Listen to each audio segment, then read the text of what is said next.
But the setting up of the Tongan playgroup in one part of our school is making a huge difference, because I'm going in there and seeing those parents a couple of times a week as they run their little classes, and they're feeling more comfortable about being in the school, and I'll rock down to the office and ask them if they need something now, instead of waiting till the caretaker might be skulking around the corner and ask him.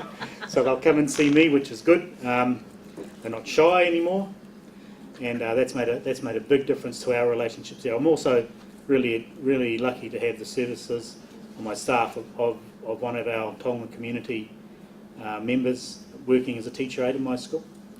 I employ her under part of it through SL funding, and if the SL funding is not enough, I certainly top it up, because she's such a valuable member to have, and she makes sure that they do understand what's being said and what's being written.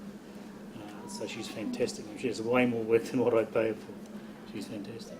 And I think one of the issues with our Māori community is that, you know, some of the kids I've taught some of their parents and their grandparents, and they don't think that they can come and tell me what they think, well, Mr. Stevens taught us, he knows what's going on, but one or two are starting to free up now and make those changes and actually think that they do have something to offer, which I really appreciate, because I think that's the crux of it. They need to feel that they have something to offer and create those relationships. Well, they did pretty well the other day with the cross country. We got a great response to that, yeah, it was brilliant, but the situation was slightly different, and that was a totally driven whānau thing, really. It was the families ran that. I was just the person who said yes, let's do it, and it went from there. But the whānau really got involved, but I don't think you can artificially create those situations either. You just got to grab them when they come up. Yeah. So last time we spoke, we were talking about matakaroa and how you might want to be putting that into the school. Yes.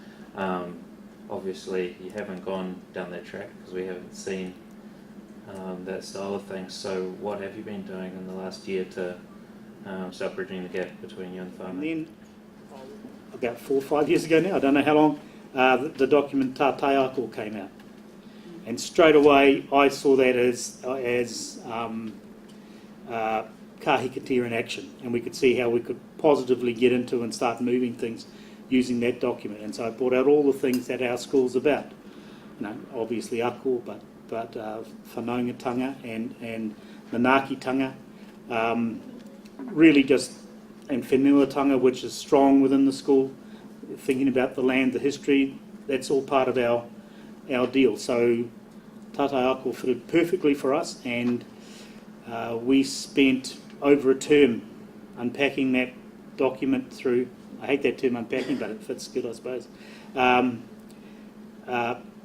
seeing how our practice lined up against the parts of that of Tā Tai Ako, and so that was our starting point, and we've worked to move through that over the last 5 years.